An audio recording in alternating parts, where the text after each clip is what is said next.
How's it going, people? Welcome back to the channel. Welcome back to the Big Six. Only 4 man here, but it's the Big Six. Hit the like button. Make sure you are subscribed. Steve is on his way. He was at the Man City Napoli game, and Tobes is still away.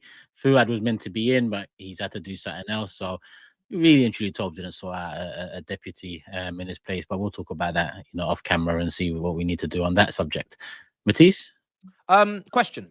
Yep. If you don't get yourself a deputy, should you be docked points? Because for me personally, I feel like you kind of ended up ruining or taking the show backwards. Like, you're not, the people are here for 6 reps. We only have 5 today. I feel like there should be some points docked. This is just my opinion. I'm ready to share that opinion. Bro, why are you not laughing? I'm serious. This is a serious point that we're trying to make here. You're right.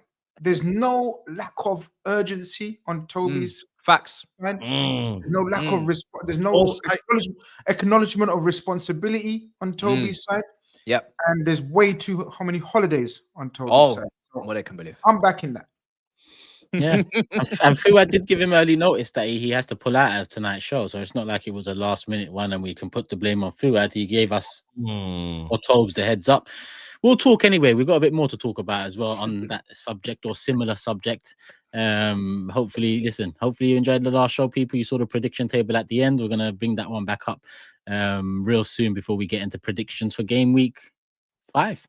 And it's a big one. It's a double mob. Saturday, 5:30. It's United versus Chelsea. So we'll be live from 5 right here on this channel. Geordie will be the United rep. Obviously, Matisse, the resident in the building. And on Sunday, it's Arsenal versus Man City. And you know what it is already with the mob. So make sure you're there, people. Hit the like button, put the notifications on. And yeah, join us Saturday and Sunday. First time ever for us doing it. So it's going to be a big weekend and hopefully a good weekend from my perspective anyway. But yeah.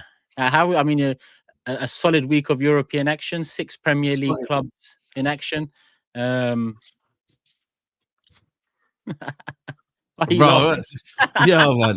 Because I know where it's going, isn't it? Like, oh, Saeed, are you involved? How? Like, I wasn't going to say that. I'm just spectating. I can't lie. I'm just here, bro. I'm just here, man. I'm just here, guys. You know what I mean? It is nasty, though, man, to watch, like teams being in there, man. It's nasty. Like, I'm just watching Tottenham thinking that should be us facing Villarreal at home. But the price you pay in it, man. The price you pay. You know what I mean? And you're seeing Rashford launch one in from about 25 yards off the bar. 2 goals. I've got 20 messages. I swear down, bro. Saying, you're the reason Rashford's gone. Hold down. Yo, Rashford. I've got 20 messages since that goal. I'm like, bro, listen. He had his time, bro. Like, if we want to do Rashford revisionism, cool. But Rashford had his time. The way he went with Amorim, that was one of them where I was like, whoa. It was personal between him and Amorim. But overall, I'm not going to flip-flop. You know me, guys. I had my situation with Rashford. He had his good moments. He had his bad moments. Mine was purely down to his consistency, bro. He wasn't consistent, bro. He had talent, but no consistency. And that, for me, I didn't like that. So, end of the day, I'm happy for him. He's a Mancunian. He's gone over there. It's a two banging goals, to be fair. Good with his header. And the second goal was a banger. So big up to him, man. And yeah, man. 26 million at the end of the year. We'll be there. You feel me? Barcelona will do that again. They'll not pay that. They'll not pay that. So we know what's going to happen. So Remontada. Yeah, boy. Yeah, are you going to be back on the Remontada? Yeah, this is what we want to know now. Because I agree with you. I don't think Barca will take it up. Yeah, because that's what Barca do, yeah? Are you going to start doing the Remontada? The Rashford Remontada? Other videos going to start coming out. Are you going to start going back on the... Yeah, man. No, everyone deserves a second. But guys, can we see Saeed doing... Brother? No. In this world, everyone deserves a second chance. No, I've not done that. I've not done that. I didn't do it for McTominay. I didn't do it for, Sancho. I've not done it for anyone. You go check the receipts are there. I've not really said it for that much players. Yeah, if I rate them, it's a different conversation.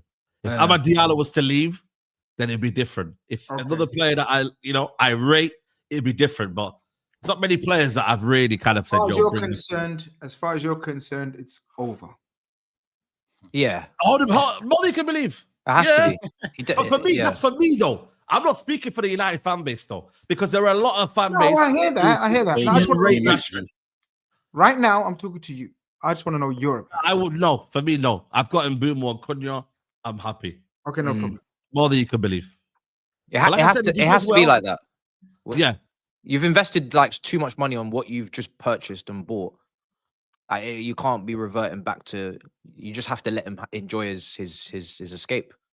Why? Yeah. Why not? Why not? If Barcelona don't want him, but he performs and he gets form and fitness and mentality right, Environment though. By then, most probably United will have a new coach.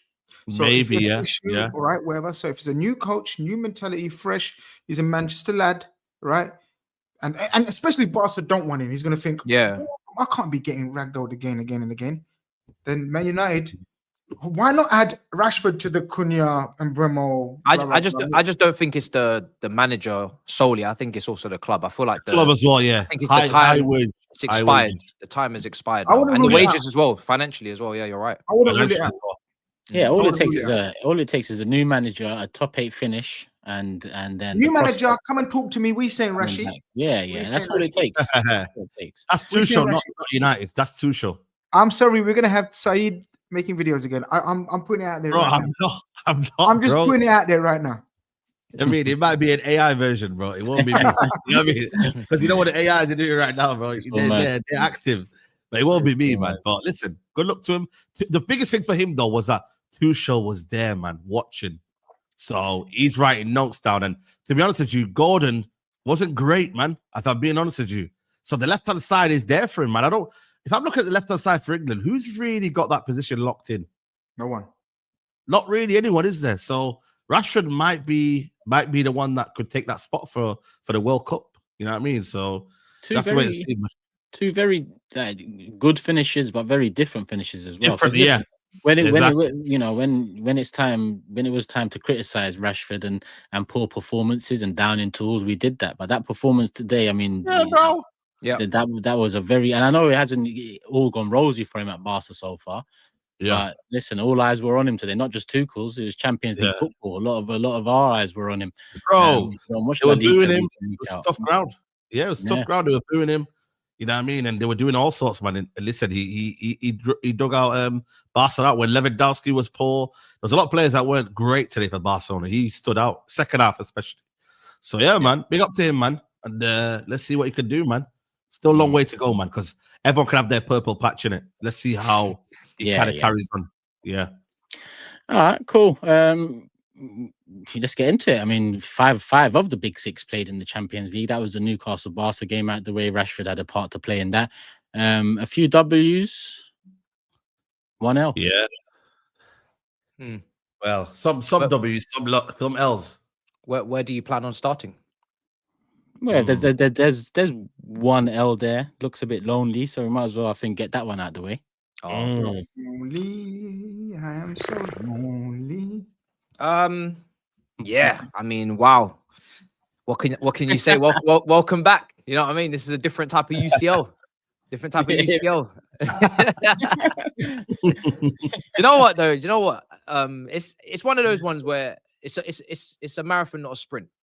You know, PSG, they almost didn't qualify last year.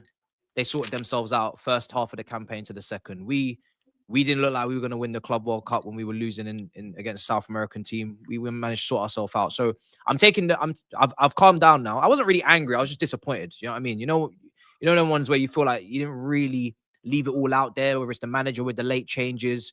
We didn't really play for maybe a third of the game. Once we conceded the third goal, we didn't really do anything after that. But I'm trying to see the lessons in it. I think there's long-lasting lessons that we can't really rectify, because I feel like some of the business that we did at the back end of the window is not good enough, or it's not what we should have prioritized, but there's nothing we can do about that now. But some of the lessons are from hopefully the players just understanding the levels. You can't make mistakes, because all the goals we conceded were mistakes. You can't make mistakes at this level when players like Harry Kane and Michael Elise are on that pitch, which were the two standouts. Everybody knew those are the two best players. Those are the players you got to watch, and we didn't deal with them. As simple as that. That's the difference between the two teams. We didn't deal with their best players. And Cole Palmer, to be fair, he was the only one of our best players. Maybe Caicedo as well, but he gave away a penalty, so you got a document point. But Cole Palmer was brilliant. The right side of our attack was actually doing something, and the left side of our attack was null and void. There was non-existent. Neto, Enzo, poor. Cole Palmer, brilliant. Gusto, threat. You know, on that side on the overlap, we didn't really find him enough. And then João Pedro, I think he's best when he's involved and getting more touches, and that's when he's deeper in the 10. But we have to play him up front because we don't have a striker maybe that we trust or the manager trusts. So that irks me because I feel like we could have. I feel like we are actually costing ourselves already by not having another striker and have another option with the Delap injury, and we're going to pay the price for that, which is what I said before. But it's fine. It's fine margins, but the comfortable scoreline, you know, it makes it look worse for us because we were just doing dumb things. You know, you can't give away that penalty. You can't lose the ball when you're not really being pressed. I know some of the Bayern Munich fans in my comments, Gengon pressed you. Yeah, the Gusto one, I'm putting that on Gusto. The touch was too heavy. You could be better than that, man. It's top football, top level football here. And when the free kick, you know, the referee blocks the free kick and it gets retaken for a drop ball, it ends up going out that flank. I'm seeing João Pedro 1v1 with Elise. I'm saying, yeah, we're cooked. We're getting cooked and then own goal. So, yeah, man. Maresca should have hooked off Enzo, man. Enzo was diabolical. Like, just not involved. He's so poor, bro. And it's like, he was rattled, man. He was rattled all game. But you know what is? Do you know what is for me? It's like Enzo last season was very good in my opinion. This season he's not started great. It's been very, very mixed. Very more bad than good. Just take him off. You have Andre Santos right there. You literally have a player right there for me that can come in and can be involved and can create. He created a chance slightly offside, obviously Palmer's goal, but didn't count. You could see the quality's there. The guy he's in the Brazilian national team now on a regular basis. So I need him to start trusting that guy more. And I don't need to see Enzo not participating. If you're not going to play well, or you're not up to speed or fitness, I don't know what it is, then just don't play him. So, but we've just put ourselves under more pressure for the game at Old Trafford. That's all we've done because we've now drawn with Brentford. We've lost to Bayern, which is, you can get away with that. But you can't now go to Old Trafford, fail to get a result again. And by a result, I mean win. Because now you're not looking serious. You're not looking like you're ready to go to war. You're looking like you're ready to, you know, whatever hat GRIZZ is wearing, we'd have to take it off. And we'd have to be bald. So it is what it is, man. It's a learning curve for a lot of them. A lot of them making their Champions League debuts, managers making his Champions League debut. Got the hardest game out the way, or one of the hardest games out the way.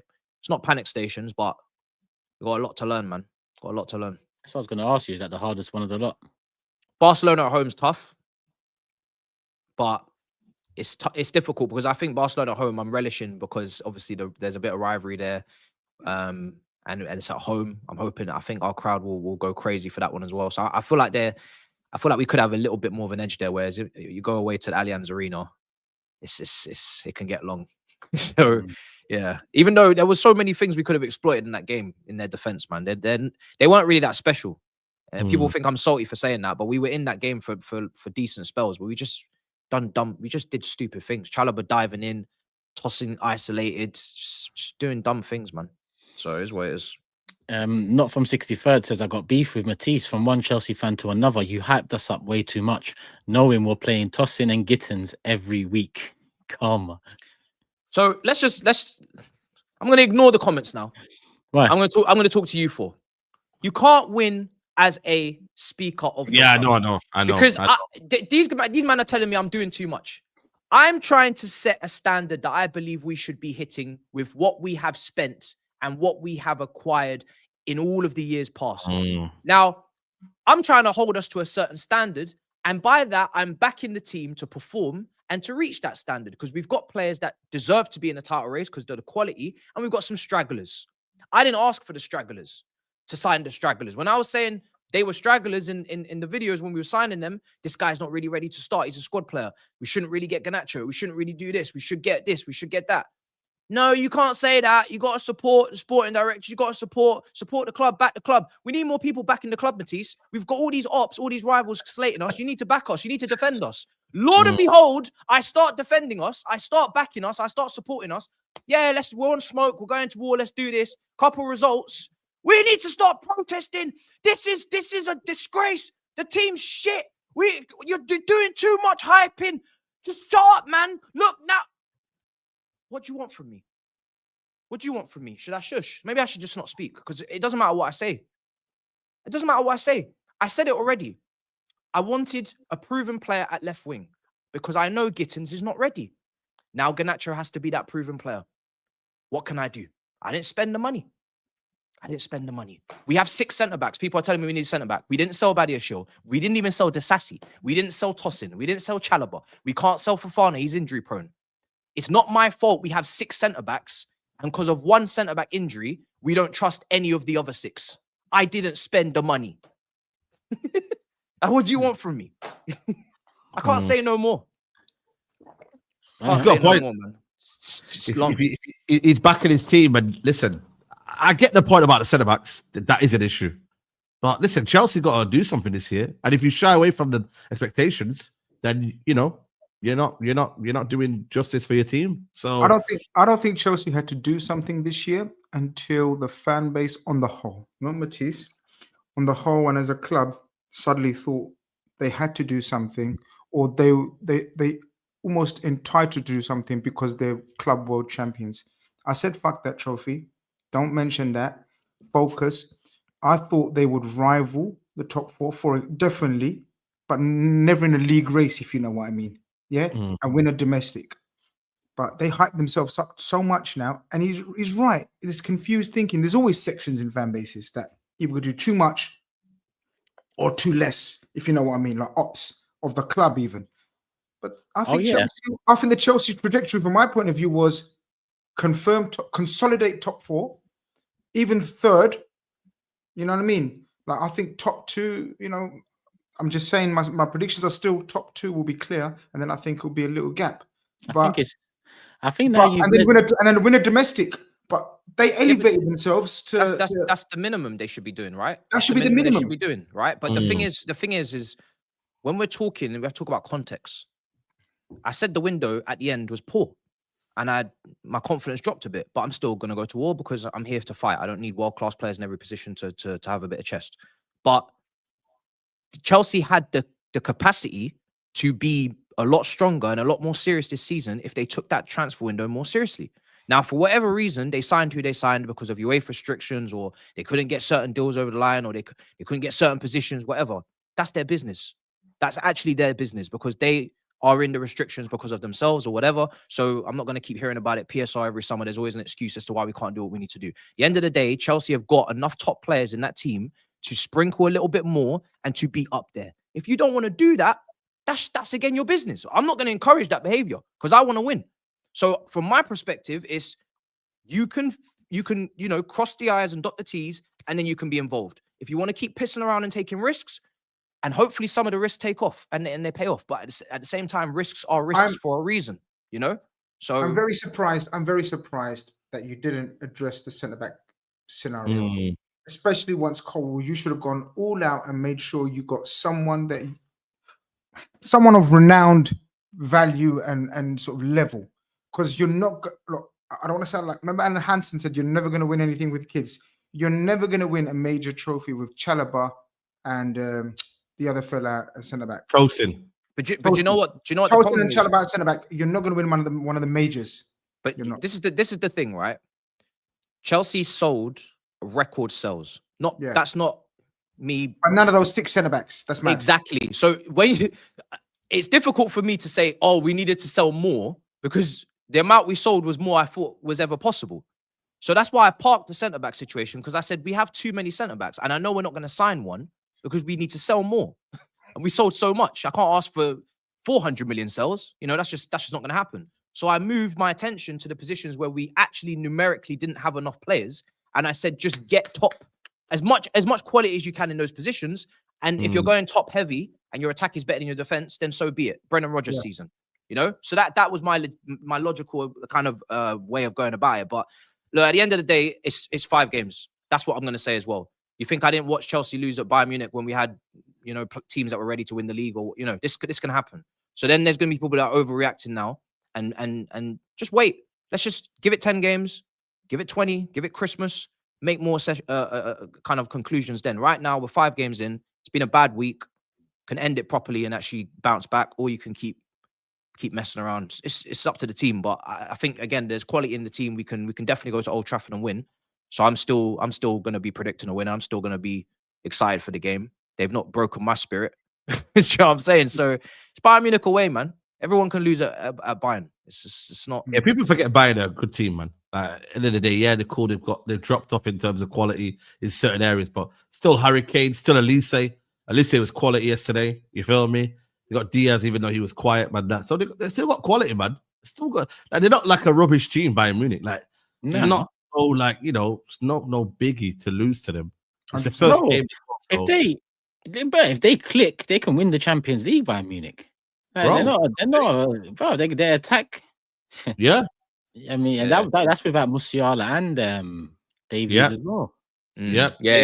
Solid team, man. Listen, they've still got quality. Diaz, Kane, and Sane is good as anything in Europe. Anything in Europe. Diaz, Kane, and Sane up front. I mean, not Sane. Elise. I beg your pardon. Yeah. The problem is we look like we gassed out at the end, or we just had no energy, and I don't know why that is. Maybe it's the Club World Cup. I don't really want to use that as an excuse, but it's context as to why we might not be playing the best. I'm hoping that's the reason, and we're going to get stronger. I don't know when we're going to burn out. Maybe it's now, maybe it's later, but yeah, it is what it is. You have to deal with it. If we won it, at least we won. At least we didn't lose the final when we're burning out. That'll be peak. Yeah. Let's only one more I really want to discuss, but welcome Steve to the show as well. We're going to get into Arsenal, City, and Man United, Chelsea as well, 2 big 6 fixtures, but we both picked up routine wins. Liverpool on the other hand, 2-0 up, pegged back 2-2, and another winner at the death, GRIZZ. This super chat came in earlier, and I guess you can kind of mix it in with all of the chat you have about the Liverpool game. From Steven saying AGT has been brushing off Liverpool's last minute winners and celebrating inevitable FC. As a fan base, are you genuinely not concerned at all? Be real. And I just bring that up because it's part of the conversation. I mean, another late winner. Some might say sign of champs, and some might ask, are you worried? No, I said the same last week. I'm not brushing it off. You expect your team to get better, but I gave context last week, and I'll give the same boring rhetoric. I expect my team to be rusty at the start of the season after the summer that we've had, the amount of changes we've had, and obviously the tragedy that we had. It's going to take time for us to gel. You could see that the sections of the team weren't functioning. Couple that with a couple of important players, again, not being up to full fitness, like the fullbacks, and McAllister, who's vital for Liverpool Football Club. McAllister is like the brain of Liverpool, and he hasn't started at all this season. So when I mean started, like he hasn't been fit. So it's going to take time. But again, if any of us were given 5 victories in the opening 5 games, take it. We take it. We take it. We've won 5 games in a row. The only club in Europe to win 5 games in a row. We haven't been behind in 1 game. People forgetting that aspect. People are saying, oh, last minute winners.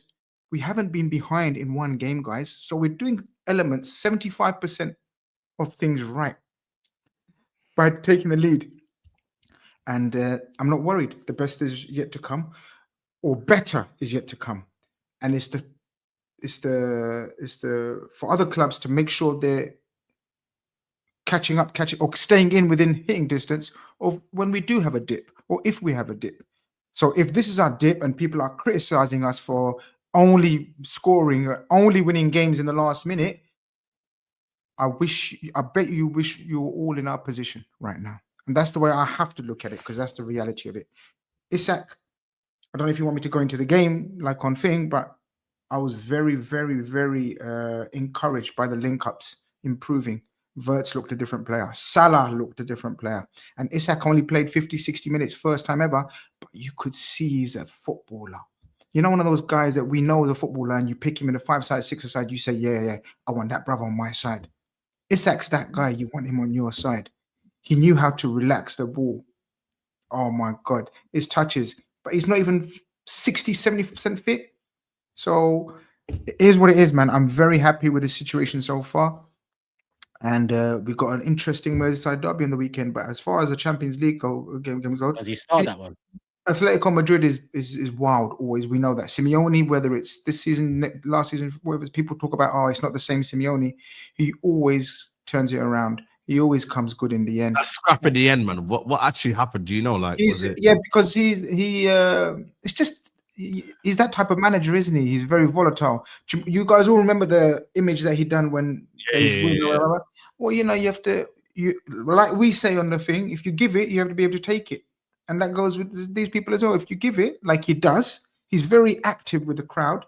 You have to take it when people are going like that to you in the thing or whatever. Even if they're calling you names, but there was no racial slurs or whatever. He retracted that. Yeah.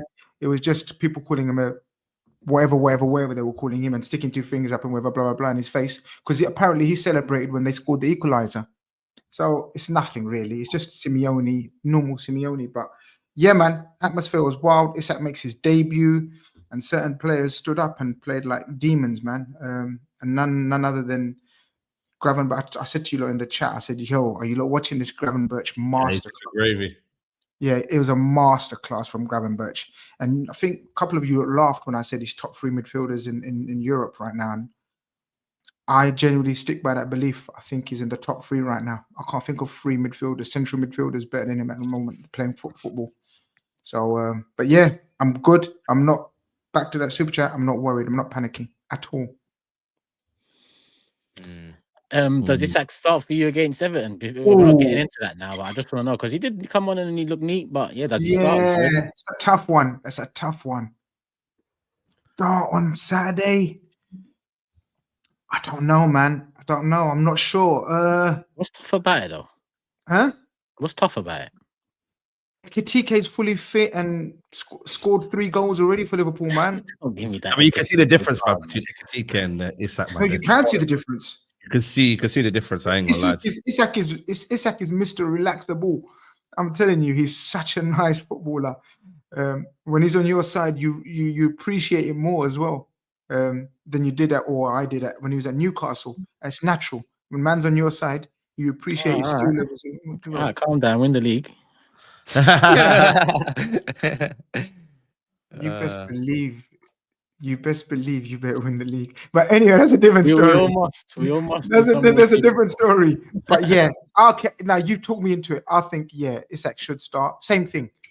Let's see how much his fitness levels take him up to 50, 60 minutes, and then a fresh young Hugo Ekitike to come on. He should have scored as well. The scoreline, I'm sure you lot are probably watching all your own games. He had chances. The scoreline flattered Atletico. This is one of those ones where Liverpool, you know, like the other scores are flattered Liverpool. This one flattered Atletico. We should have won 4-1 or something. You know what I mean? So it is what it is. Yeah, Isak to start. FBO players. Please, man. I just brought him in. Don't bench the guy. What? That's wild. Okay. I played my wild card, so it is wild. Fair enough. You played your wild card early. Game week 4. I suffered, man. I've got like Steve's played 2 of his wild cards. That's in this. That's in this. Bro, I had 34 points last weekend, man. I got triggered. I had to change everything. Yeah, you flipped. Disgusting. You flipped. Cool. Let me get. People are saying you're not the only club who has won 5 wins. Yeah, sorry, PSG, of course. Yeah. PSG, you know what I mean? Farmers League and that. Let me get the Champions League super chats in, and then we keep it moving on to Premier League. Ganto says Marcus Rashford has now scored more goals than all of Man United's players combined against Premier League clubs this season. Big up to him, man. Is that true? How many goals you scored this season? I mean, Bumo, that's the only one. Bruno as well, two. Okay. 2, and then obviously the rest of them being own goals. Yeah, mad. NBA High says may have lost, but what a way to announce yourself on the quote big stage. That's now 74 goals and assists in 100 games for Cole Palmer. The guy's not even a striker. Yeah, he's ridiculous. I can't lie, man. How many goals has he scored already? Like since he's coming back, 2? Is it 2? And I don't know. Yeah, I don't keep count. I just enjoy. What I will say though is that I just enjoy. You can't be doing a celebration at 2-1 down. No, that's a bit mad. No, I can't lie. He needs to stop that though. I don't know. I don't feel like that celebration is animated enough to. Matisse did it as well on his watch along. Did he? No. I ain't gonna lie to you, man. 2-1, you get the ball back and you know what I mean? Yeah, but you know what? Someone always gets the ball forward. Someone always. See, look, I'm not gonna lie. When the attack is relying on him as much as they did, they should go and get the ball. I'll be real. He should. Yeah, I agree.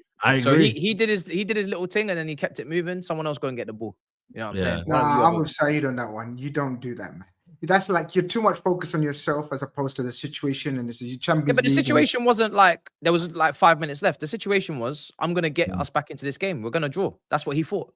All this trademarking of celebrations. Look, okay, we're not going to be trademark celebration police, but I'm just saying the focus should be on, come on. He's focused. He's focused. Don't worry. He played well. That's what I'm saying. He's the only one that was focused. I'll repeat, I'm not worried. Yeah, but I'm just saying he's the only one that was focused. The rest of them should focus. No, he's a bad boy.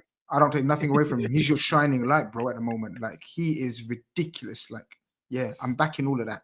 He is. He's cold, Palmer. Yeah. But personal celebrations are for just me. Bobby says, Jamal, hope that Rashi performance was bittersweet for you. Up the Arsenal, love for the love. Come on. Cravan says, Prem fans and their overrated physicality, technical ability, and ballers like Pedri and De Jong will always dominate any midfield. Let me save that one. Yeah, today was nice. I'm not gonna lie. That I was thinking the Joe Linton, Bruno Guimaraes, and what's the other one? It was for the first half. Finale. Yeah. First half, they Newcastle were a better team, but second half, yeah. But that's where you have to ride the storm and just eventually relax the ball. I don't know what I hate more. I don't know if it's the fact that I want Newcastle humbled, or do I want Barcelona to get cooked? No, to get cooked in the Premier League, so they know how difficult it is over here. I don't know which one it is for me, because now they're walking away thinking, "What are you complaining about when we go to St James's Park? Or you do? Why are you struggling for? It's not that hard." You know what I'm saying? I don't know. Last one here from Patrick on the Champions League stuff. I know there's club related, but we're still yet to talk about the fixtures and predict. Patrick says Real Madrid, PSG, and Bayern have won all of their games. Grizz panel, please fact check him. Matisse and Saeed, Football Focus. Yeah, that's some company though. All right, fair enough. Don't worry, man. I've already inquired about the HMRC guy for GRIZZ Car. Yeah. Patrick, read those teams out. Read those teams out. Patrick. That guy's coming. We're in that company. Say thanks for the fact check, but we're in that company, so I'm calm. HMRC football podcast coming soon for you. Yeah, coming soon, man. Don't worry, man. Let's get into it. Premier League, 2 big 6 games and a Merseyside derby. And Brighton play Tottenham too. 4 fixtures this weekend. Start with the big one. Arsenal City Sunday. 4:30 kickoff. Steve, you're obviously going to be there. I'll be on the mod people. I'm not there. I've got to go to Amsterdam for a funeral. So you mentioned actually. I've lost my hotel and I've just given my ticket away. So it is what it is. I'm gutted, but some things are a little bit more depressing, you know. So I'm going to watch it out in Amsterdam. Not ideal, but yeah. Listen, we had a good result tonight. 2 games now on the bounce. We've put in a good performance. He kept the same side as against United. Looks steady enough. Phil Foden again tonight. Very, very good. Rodri's looking a lot better. He took him off to rest him. And we got to go there to win. You know, we go there to win anyway. You know, we're not going there to get behind the ball and defend. Even though we got slapped last year, it would have been easy to probably do that and try and nick something. But Pep won't do that. So we got to go and win. You know what I mean? We got to go there and win. And I've said that all the time. If you want to win the league, go to these places on the front foot, put it on the team, and go for it. You know. But Haaland again scored. He's broke the record tonight again. Fastest to 50 Champions League goals. Not bad for a League 2 striker. And yeah, we looked all right. Set up. Defence looked very, very good. Josko Vardiol and Ruben Diaz, like we've said before, that's the number 1 partnership for me. That looked very tidy. But got to have a special mention to the big man at the back, Donnarumma. I just watched him again tonight. He's just barking the orders out and pulling in Kusanov when he's getting a bit giddy. And, you know, Nico O'Reilly. We're playing at the minute with 2 midfield. Well, we're playing with no fullbacks. So Kusanov's not a fullback and O'Reilly's a midfielder. But I think it just helps with the presence of him. And tonight, what we did again, I said it on the last show. He went with that long ball to Haaland a few times, and Haaland laid it off and brought Foden in, and all of a sudden we're a 3-on-3 or a 3-on-4, and we never really done that with Edison. We'd always ticky-tacky it about at the back, and then teams, good sides, would press us, and it was so hard to get through a good press. And Haaland was not touching the ball. Now they're looking up first time and thinking, you know what, get it in the channels. And Haaland again tonight, you know, is causing issues. So I think this is the new the new Manchester City you're going to see. I feel like people need to get Ederson out of the mind and this passing out from the back. I don't think he's going down that route anymore. I think Pep's changing it. And listen, Arsenal are a good side. I think at the minute they're better than us. But 100% we're going there to win.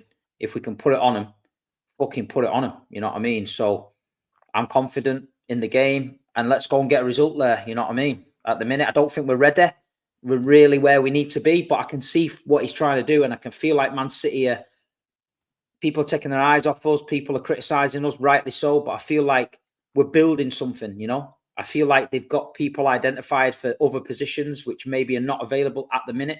And I feel like we're going in the right direction anyway. So I'm a happy man. But like you say, Sunday's going to be toughest game of the season by a long way, you know? Arsenal have got their act together. They look good all over the park. They've got the signings they want. They absolutely hammered us last year at the Emirates. It's not been, it wasn't a good experience to watch, but we just got to go there and do what we do. So we'll see, man. We'll see. I think tonight, City, it couldn't have worked out better for City, especially in preparation for Arsenal.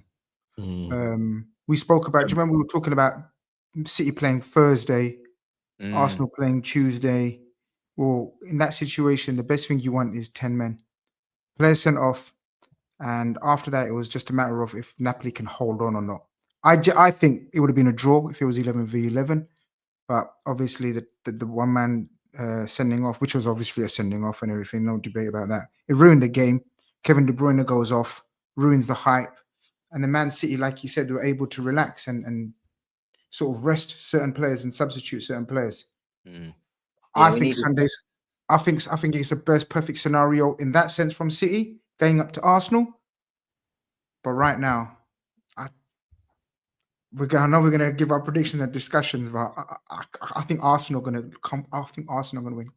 We should be too strong. Like it's still transition for City. I mean, we turned, like with City, we've turned the corner in terms of City used to smoke us home or away.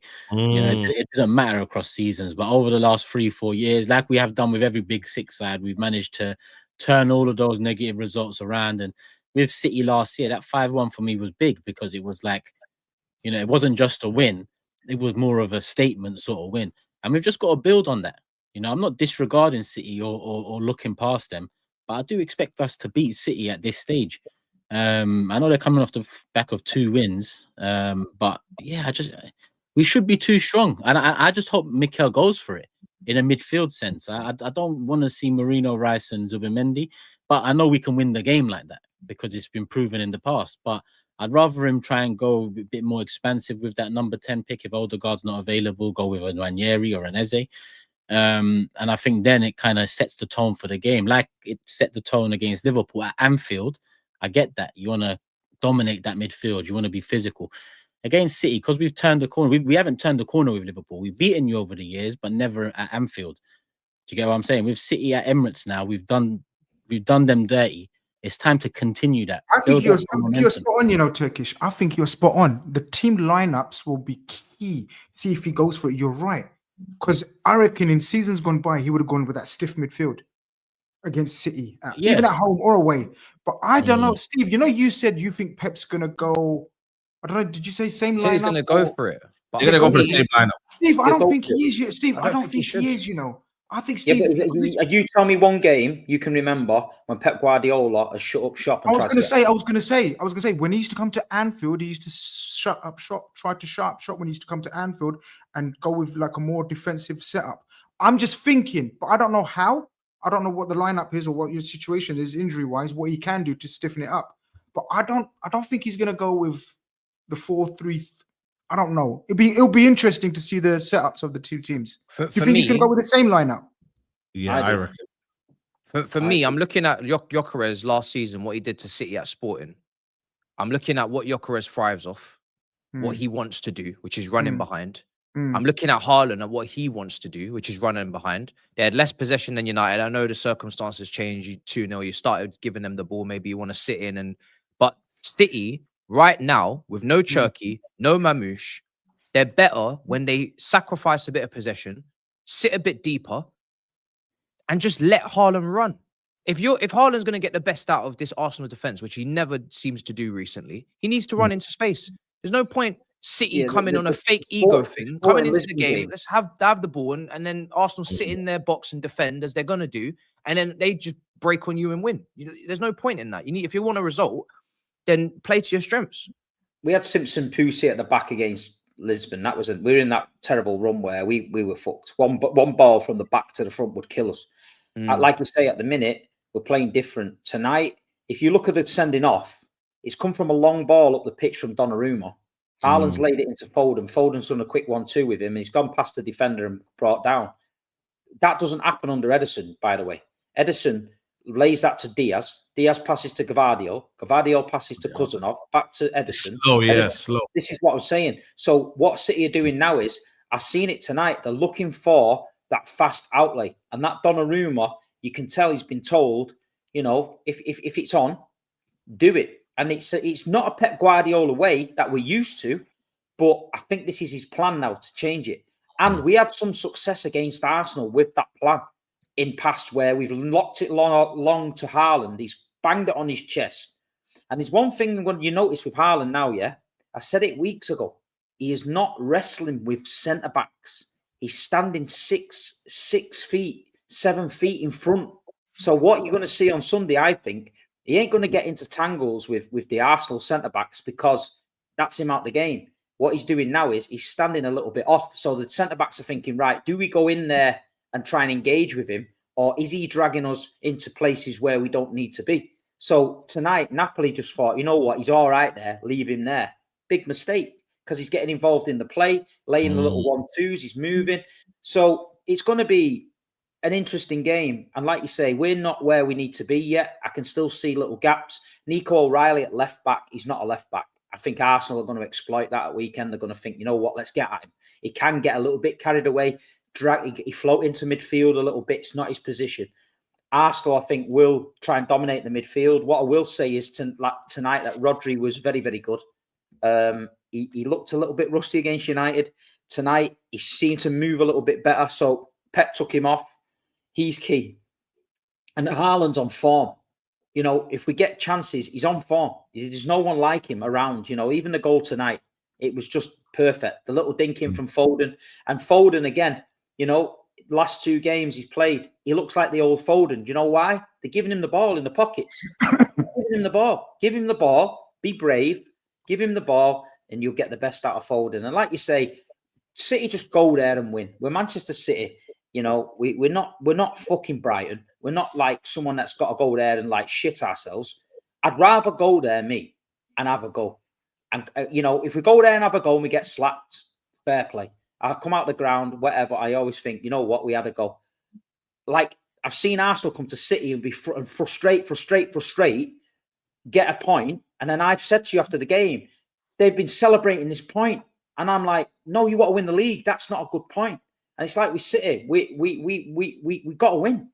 Go and win. So you're not taking a point right now. You don't think it would be a good point? I think it'd be a very good point. In the current situation where we are now, in the middle of this rebuild and losing against Tottenham and Brighton, a point for us would be a good result. When Arsenal was coming to the Etihad, it was Man City, Arsenal going for the title, go and get the win. This is what the difference was. But if I was going there like 4 out of 4 or 5 out of 4, I'm expecting to win. I'm not taking no point. If Man City got a point at weekend, I think Arsenal will be gutted with that. And Man City would be like, okay, on the context of it, we're having it. Because I still think we're ticking along nice, and I'm happy to go under the radar. But why do you think you need to approach the game in an attacking manner to win the game? Because me, that's all we know. Okay, so that's all you. Yeah, it's probably because of Pep. But for me, it's like we don't know any other way. The team doesn't know any other way. If I seen City trying to defend, it's game over because we can't defend. So what I'm trying to say is we need to fight a bit of fire with fire so that Arsenal have a little bit of something to worry about. If we sat back and said to Arsenal, come and get us, murdered, because we can't do it. We can't move side to side. We can't press as much. It's not going to happen. But if we have a little bit of a Jeremy Doku threat or Arsenal have an attack, we get it, we get the ball up quick, and all of a sudden Haaland's in 2v. I think then they've got to think, hold on a minute, we've got to relax a little bit and give Man City a bit of respect, because if we don't, we're going to get caught out. I think if we give Arsenal too much respect, I think they batter us. Last season, Just one last thing. I won't be surprised. I'll be very surprised. I won't be surprised if he picks, if he drops Silva and picks those 3 midfielders with Reinders in the hole. And what's his name? Gonzalez. Is it Gonzalez? Nico Gonzalez. Rodri and Gonzalez and Reinders in midfield. I think Bernardo Silva's energy is better. Energy. They'll be the same team.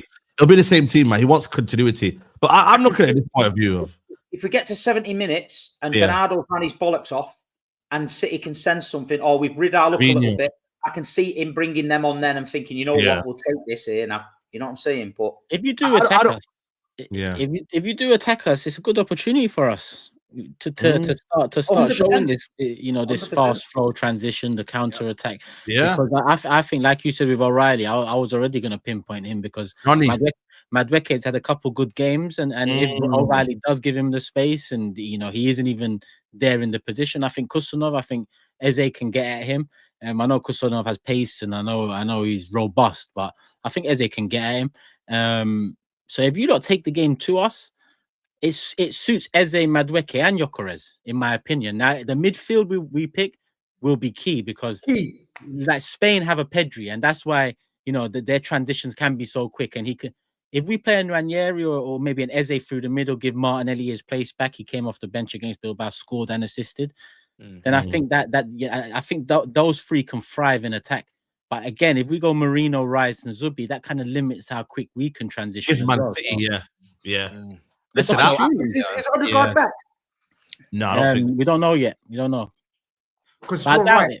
Second would be bring Martinelli in and bring Eze into the midfield alongside 2 of the 3 bruisers, if you know what I mean. Like pick 2 of the 3 bruisers that you normally pick. Yeah, 2 of the 3. And you can get away with it though. You can afford to play the Marino. If he doesn't, if Arteta doesn't and goes with 3 bruisers and doesn't pick up a win, I think the criticism will be gone through the roof. I think it'll be too much. I think the pressure will run past. For me, Steve's right. From Arsenal's point of view, they have to win. Arsenal have to capitalize on this City situation and make sure they get 3 points on weekend. They have to. Yeah. But what I will say though is, I don't think. Listen, City battled us 3-0, but I think that was more how bad United were than how good 100%. City were. If I'm being honest with you, I think Haaland's the biggest threat. I think Haaland's on fire. I ain't gonna lie to you, like he's on form, but I expect Arsenal's defense to contain him, man. I expect Saliba to get back in. Don't get me wrong, Mascara's been quality, but Saliba, this is the big dogs now, man. You got to put Saliba back in there. I genuinely think this is the time now for Arsenal to really lil bro Man City. This is the time now for Arteta to be like, yo, I'm the top down here now. Listen, Guardiola, you had your fun now. I'm here now, and I'm here to be the main guy. It's a big, like, don't get me wrong, you beat them 5-1, but I really think now it's almost like, I'm not saying it's a new era, but it's like now we're the ones competing with Liverpool. Not you, Man City. Know your role. You, man, are that's the word, though. You just said competing. They can't be little broing teams that are winning trophies when they're but you get my point, though. You get my point, though. Like they're trying to get the title. 6-7 years, every year, twice on the thing, but you've got to do it. They can slap City. They can slap Real Madrid. They can do all the process, isn't it? This is win the league, man. Yeah. No, they obviously we've said it. They must. But I'm saying Liverpool, like eliminate them basically. Eliminate them early. Liverpool used to little bro us every season at Anfield. Every season, slap us around like babies. But at the end of the season, what would you rather do? I know that. This feels like Steve, though. This is not the old City, though. This is a City that. No, it's not. Well, you know that. You know that. Yeah. We are vulnerable. Yeah. We're in a rebuild. And like you say, this is what I'm saying. But the rebuild is, I can see positive signs with it. The Donnarumma signing, everyone shit themselves because you're comparing it to Ederson.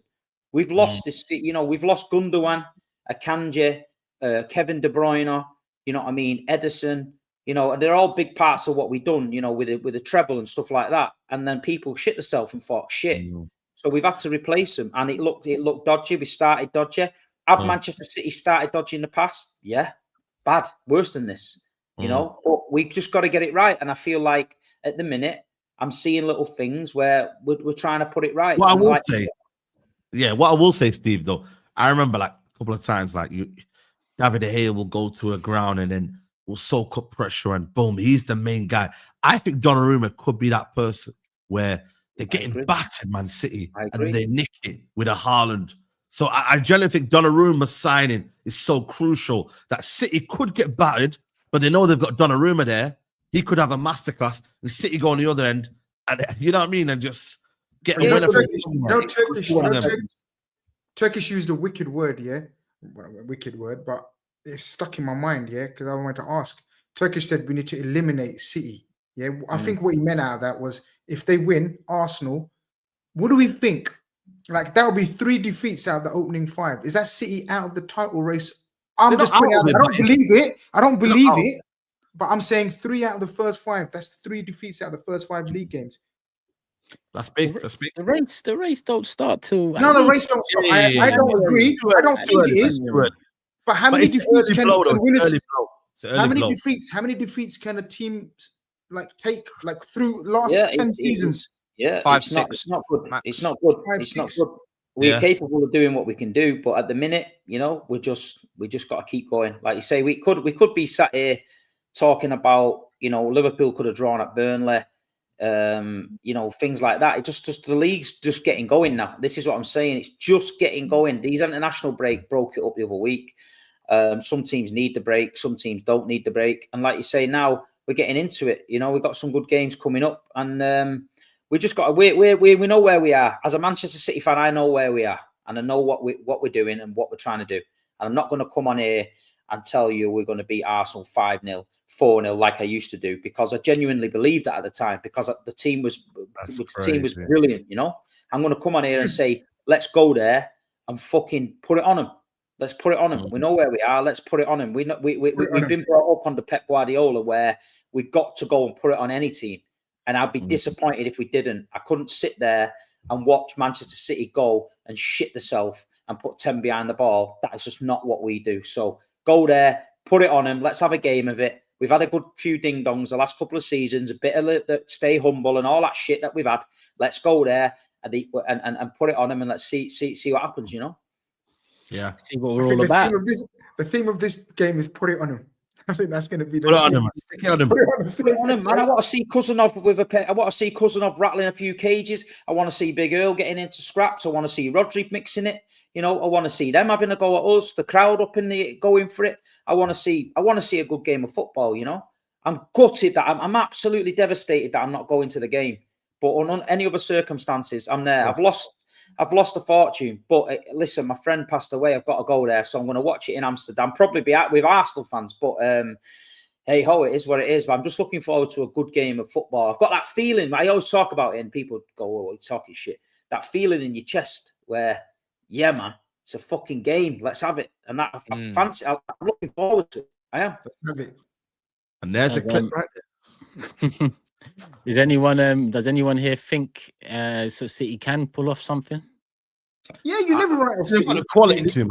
You know what I mean? No, but I don't mean that, because you never write off City. It goes without saying. But I mean, do any of you think they're going to pull off something? I like Saeed's thinking about the Donnarumma, because he will have to make saves. There's no doubt about it. So when you've got Donnarumma on one end and you got Haaland up the other end and you got Rodri in midfield, you need to put respect on that team. That's the spine. That's the spine. I told you, the building of that spine. I just think it's about Arteta. I think this is mad, but it's not actually that mad. I think it's about Arteta and his mindset, whether they win the game or not, and his selection. I genuinely believe that. If Arsenal picks the right team and the right tactics, they win. If he bottles it, they draw. Yeah, but okay. Oh yeah, they usually draw. I thought you meant if he. No, goes I can't see City winning. No, okay. I can't see City winning. All right, cool. Let me get some super chats in on the subject. There should be a fair few. I haven't kept my eye on the ball. Let me scroll up quickly. Let me start with this from some Sol Campbell.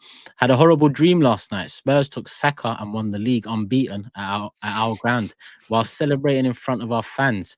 Thank God it's just a dream and this wouldn't happen to any of our clubs in real life. You need to reload this when Tobes is back on Monday. Yeah, reload that one. This one needs a little reload. It needs a little reload. Big up. So Bobby says, hello all. Hope all our teams perform well in the Champions League this week. Turkish, what are we saying about Arsenal ahead of Sunday? Well, we said what we needed to say. Up the Gunners 3-1. Predictions round the corner. Let me see what else we have. Actually, that's Liverpool. I'll save that. That's also Liverpool.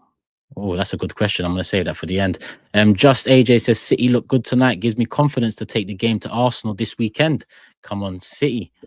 Take the game to us. That's exactly what Steve wants to see as well. Rodri said it. We're going there to win. You know, he can't. After what he said over the years, Rodri, about Arsenal's mentality, there's no other way he can say it. You know, we've got to go and do it. Adju says, Doku is more effective as inside forward, just like today. United and Juventus. Today, United and Juventus. Reinders needs to be clinical. He always creates big goal-scoring chances. Raji says, do you guys think that Phil Foden's trajectory will rise again into becoming one of the top players in the world? Or have we already seen his peak? Nah, I think we've seen his peak, just not consistently. That's all it is. He's had one bad season, we know that. And before that, he was PFA Player of the Year and all that stuff. So nobody really knows what the problem has been with him. We're talking about these issues and that's fine. But at the minute, he's looking okay. And I've said it from a City fan point of view. If you give him the ball in the pockets, you get the best out of Phil Foden.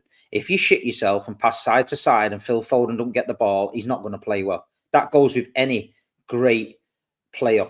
You know, if you give them the ball in their areas where they do the damage, you'll see the best of him. If you don't, there's no point. You know what I mean? If you give Haaland the ball in the box, you see the best of him. If you don't, he has 2 touches and he don't fucking score. It's simple football. And like you say, Pep's gone back to basics this year and looked at him. And the last 2 games, it's only 2 games. He's not the second coming of fucking, you know, Maradona. But he's looking like where we need him to do. The Gundogan Kovacic behind him was not working. Rodri Reinders now are slipping them balls in. He's enjoying his football. Tonight, again, he scored against United. Tonight, he's provided a great assist for Haaland. Pre-season, he scored 5 goals. So he's better than what he was last year. Let's put it that way. Next one in from Ryan. Hope you're good, brother. Big up the panel as usual. Tex, Arsenal have to put the knife through butter with City on Sunday. But what worries me the most is Mikel Arteta and what lineup he picks. But we should get the W. Pretty much the conversation we've just had, bro. You know, pretty much that lineup an hour before the game. Both ways. Both Pep's lineup, our lineup. It's going to be interesting. DJ TK says, that's a disingenuous comparison, Steve. Arsenal and City were not equals at all when we were challenging you for the league. We were upstarts. Of course, a point at the Etihad was good.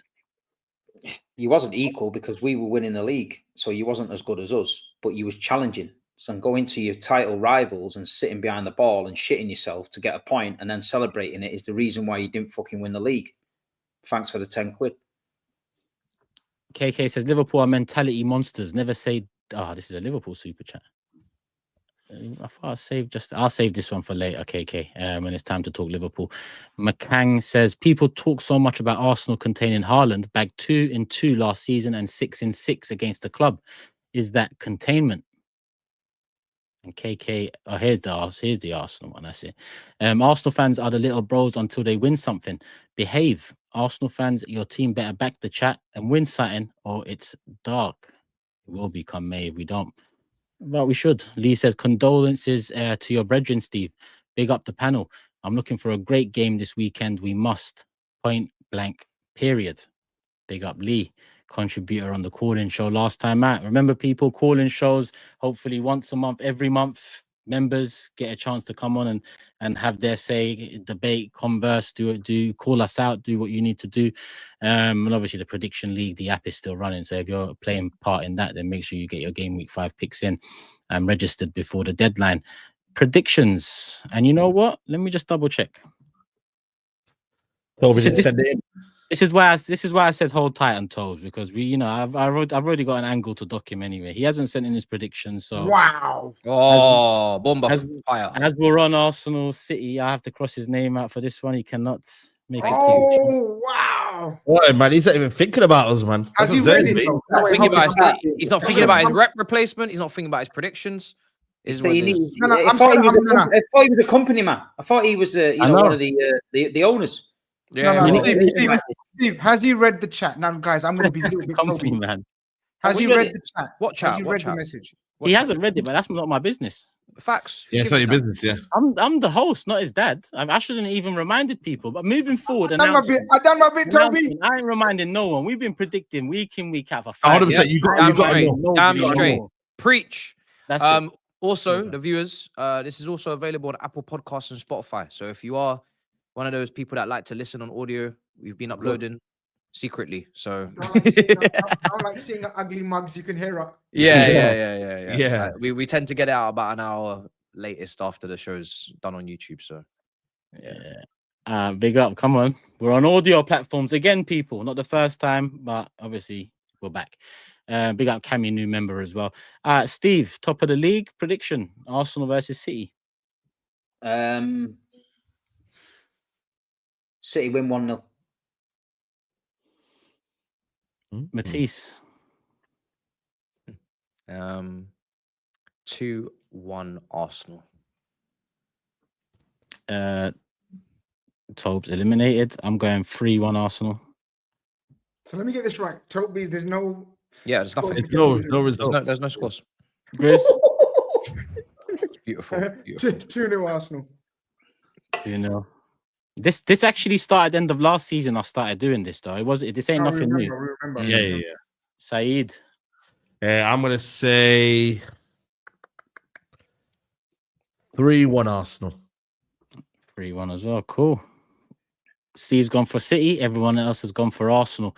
And that's the predictions, people. I can see the comments in the live chat. Leave your comments after the show too, people. Make sure you are subscribed. 1.3K away from 100,000 subscribers. So yeah, subscribe if you haven't. Whether you're watching now, you're watching later, you're watching tomorrow, you're listening on audio platforms. We're there now. Go over YouTube, subscribe. Love for the love. Make it make sense. All right, let's move. Another Big Six fixture, the first of the weekend. Man United versus Chelsea. Saturday, 5:30. We're live from 5. United, the home team, Saeed. Yeah, man. I'm not going to ask you, are you confident? But surely this is one you look at. Surely this is one you look at and think, maybe. Maybe every week is maybe. You know what I'm saying? maybe. You know what I mean? Like, I don't know, bro. I don't know, man. Like, I'm not gonna lie to you, bro. I don't think we're gonna get beat. You know, I'm just gonna put it out right now. I don't think we're gonna get beat. That's how the intro. That's how the intro starts on Monday, bro. Listen, Skull, man. Allow me. Allow me. Because at the end of the day, yeah. Let's look at this like objectively, without putting my emotions in there and whatnot. Chelsea haven't beat us since 2013 at Old Trafford. That is a big record. That's Fergie's last season. I remember they were chasing top 4. Juan Mata, you know what I mean, got the goal. They've not beaten us since. And we've had worse teams than this, bro. Let's be honest. We've had crap teams. And Chelsea, year in, year out, have not beaten us, bro. And they've had some top teams in them ties. There's been a lot of draws, don't get me wrong. But we've won a couple, etc., etc. And I feel like for me, it's one of them games where I'm not saying they'll turn up, but I think United will find it a little bit more better with Chelsea's system. I think their defense is not the greatest. I'm not gassing up my defense or attack, but I just think for me, United might find it a bit more. I feel like the game might suit them a little bit more for Chelsea. I really do. Like I said, it's time to deliver, man. Amra's got to show something. We're hearing that apparently Ineos are having a meeting with Amarin to discuss what's going on. So, you know what I mean? Call that emergency meeting all you want. You know what I mean? Not only podcasters do it, you know what I mean? Owners do it as well. So they're having an emergency meeting. Whether that means like get a grip and start getting results in. We're hearing reports that he's got 3 games left. So it's time to deliver, man. Surely 5:30 kickoff against Chelsea, man. You got a bit of pride about yourself. You just been beaten 3-0. Chelsea have had to go to Bayern Munich, put a lot of energy in there, come back. And, you know, we should be the ones that are fit. We should be the ones that are ready. We've had a full week to analyze the game, dissect the game, do all of that good stuff. Surely United should be the ones up for it. So I look at that and I think, you know, the best I think we'll do is get a draw. But I just think ultimately there needs to be a reaction, bro. Surely, man. There's a bit of pride, man. Like, don't do it for the fans. Do it for yourselves, man. Like, you play for Man United at the end of the day. Like, you know, show something, bro, at home as well. Okay, cool. Away from home, Man City, cool. They've got players on their day that can hurt you. But surely at home, in front of the crowd, like you got to show a bit, because it's embarrassing now. Yeah, cool. I can talk about the manager and I can say, you know what, he's not done this, he's not done that. But as a group of players though as well, I need to see something as well from them. So let's see, man. Chelsea, they need to win. I think for me the pressure's on Chelsea. I know it sounds crazy. Absolutely. The pressure's on Chelsea, but at the same time, let's not roll over. It's different pressure. It's different pressure. Yeah, it's different pressure, but let's not just roll over and just give Chelsea what they want. Like, nah, I'm not here. Like, you know what I mean? I'm here to get a result, man, regardless, because, bro, you know how hard it is, bro? I've had to wait a whole week for a game, guys, man. Like, it's mad. One game a week is killing me, bro. Not only have I got to watch the Champions League, then I've got, you know what I mean? And then I've got to be depressed about a result that we've not won, or, you know, we've drew on, and then we've got to go to this game here, and then I've got another week to go play because you're out of the Carabao Cup. That's your business. Yeah, exactly. And about the Carabao Cup. So this 1 game week is really tough, bro. Because every time I go outside, it's United. And I'm like, brother, man, can you just relax, man? I don't want to talk about United, bro. But it's the reality, bro. We haven't got a Europa League game to, you know, just brush under the carpet and whatnot. So yeah, man. I think for me, show some pride, man. That's all I'm going to say, man. And Chelsea, we can't let them just have it easy, because, bro, we let Man City have the confidence boost. Don't let Chelsea, you can tell the headlines, Chelsea back on track. Nah, man. You know what I mean? Let's apply some pressure. Keep them off the track. Yeah, I mean, from my perspective, this is a win-win for Man United. They either win the game or they win. They win against Amorim and his crazy ways. They get closer to him getting sacked with a loss. So they can't lose. We definitely can. I'm tired of coming to this stadium and not picking up 3 points. I haven't respected that team for years. But yet, every single time we go up there, we fail to deliver. We always stoop to their level. It's a nasty game, poor football. The quality is just taken out of the pitch. I don't know what happens. I don't know if it's the roof leaking, hitting driplets on top of man's head tops or whatever. I don't know. I don't know what else I can say as to why we can't win there. But all I know is I'm done with the excuses.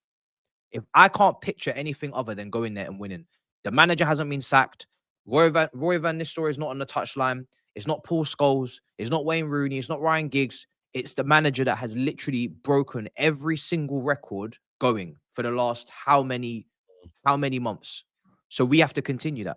And we need to bounce back. The only thing that worries me is what you said about the time that you've had during the week. But to be honest, with the manager right now, we all know what he's going to do. It's not like he changes. So I can kind of put that out the door. And then the next thing is that you're going to play a back five, because the wing back should be in line. We should be, you know, suffocating you, and we should be pushing you back. So we haven't beaten a back five team in the Premier League. We've played 2 back five teams. We've struggled both times. So that's my concern. However, apart from that, you know, we need to win. And now I'm like, before I used to be like, we need to go there and batter them. We need to make a statement. I'll take a nasty win. I'll take any type of win. I'm not interested in a statement. We've had 2 games where we haven't won. We've had a trip to Munich. We've flown back. I'm not interested in a statement. Your team's humbled you. It's not even humbled. I'll pick and choose my fights. This is not the time to demand a lot. This is the time to just get the result. If you don't drop points. Now, let me say something. If they don't drop points, I'm telling you now. You see how Chelsea fan base can just, like, you know what I mean? Like, it's almost like meltdown season. They drop points, it will be meltdown. There will be a lot of questions asked about Maresca and what he's doing over there. Even though, like I said, he's got a lot of credit in the bank, but there will be almost like, you know, when you raise your eyebrows, it's like, whoa, what's going on, Maresca?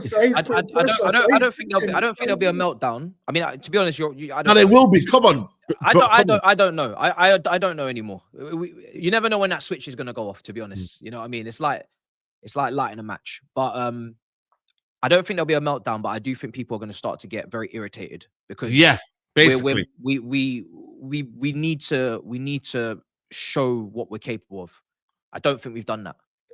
We've had very favorable fixtures. Yes, the Club World Cup. We have had less preseason, less time, less rest. We're integrating a lot of players, as we always are every single summer. We're integrating loads of players. So there's there's logical reasons as to why we might not be playing our best football.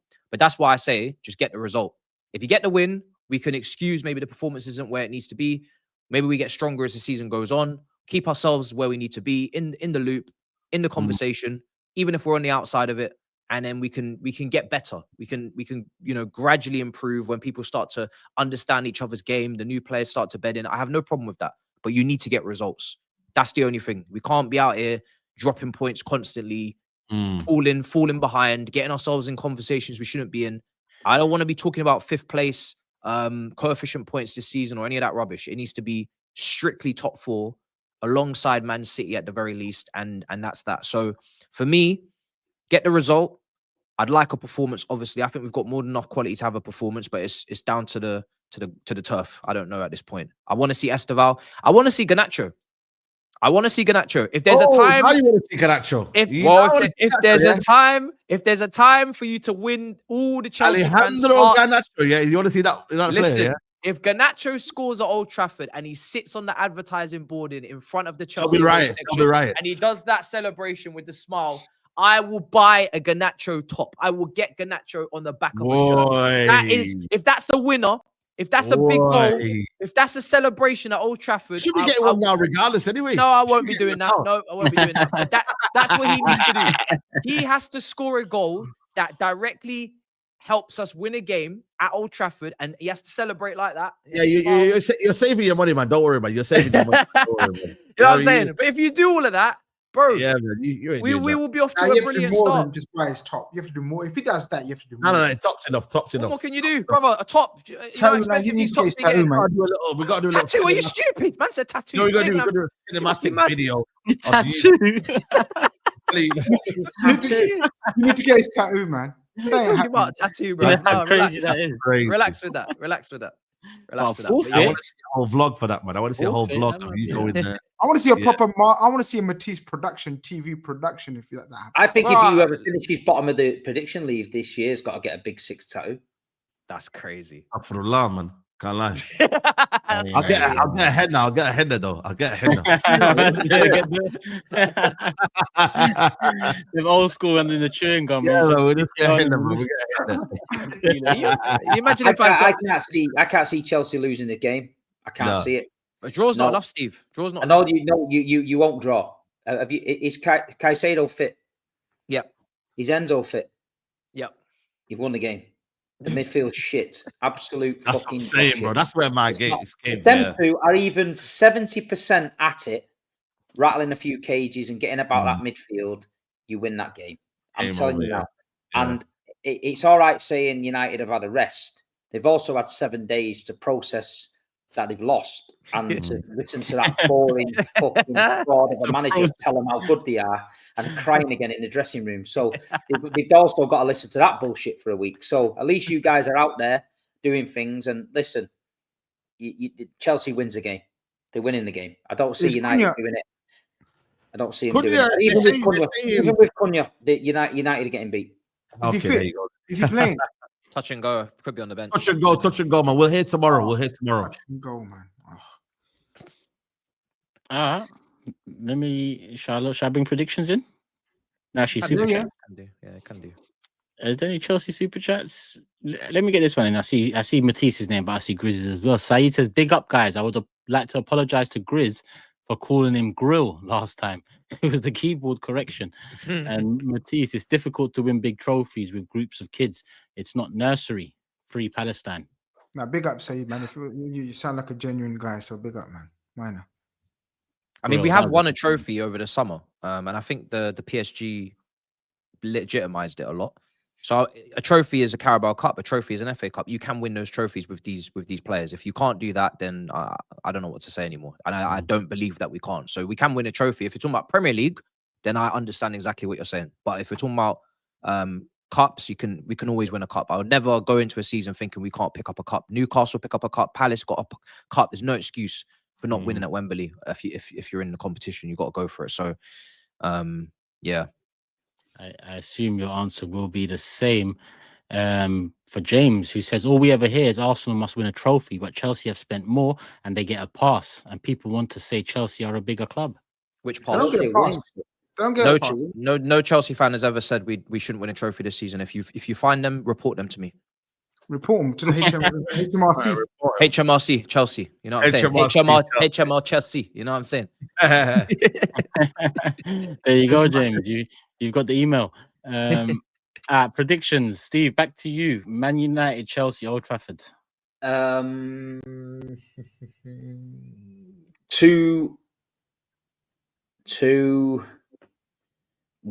Chelsea. 2-1. Matisse.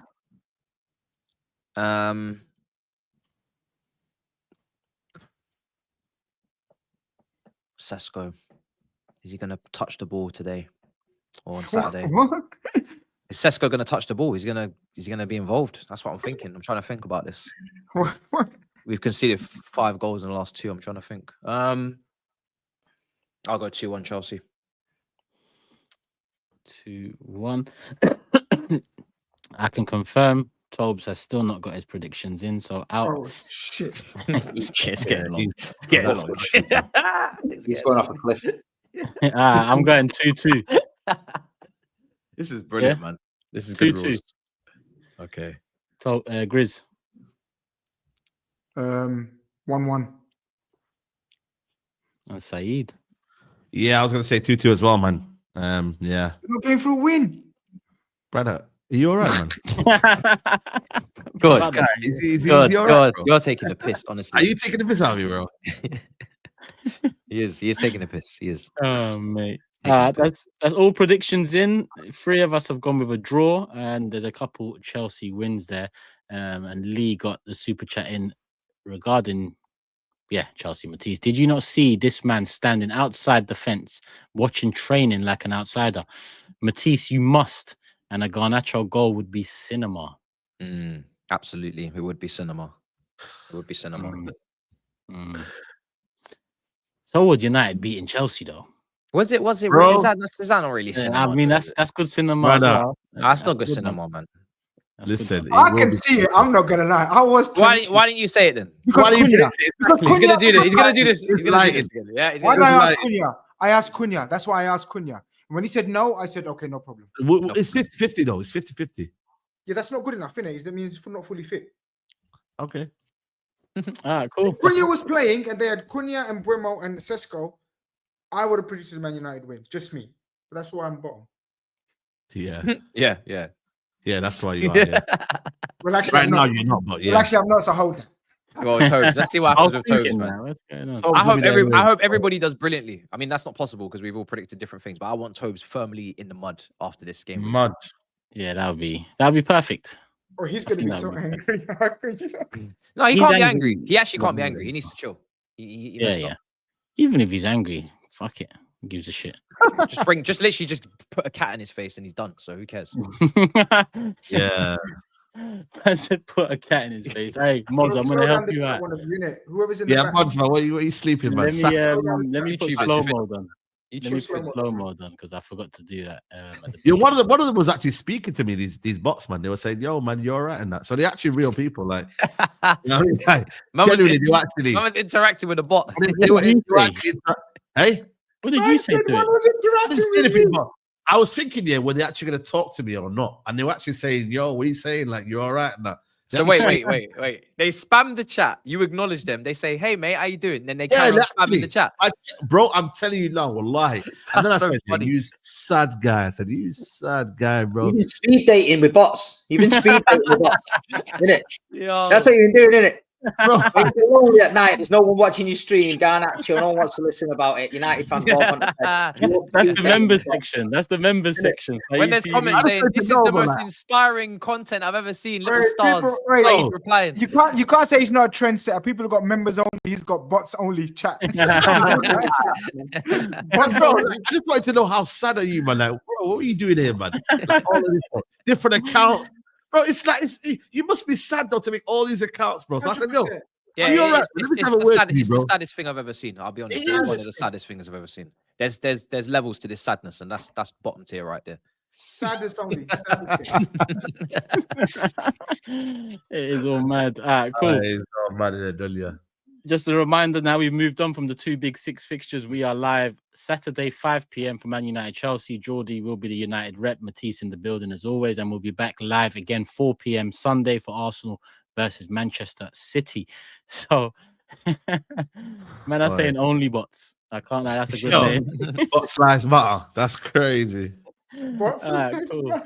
Let's Brighton Tottenham, we'll just predict that at the end. Merseyside derby, GRIZZ, midday kickoff. No Klopp to complain about it, but are you gonna complain that it's midday kickoff? Yeah, of course I am, man.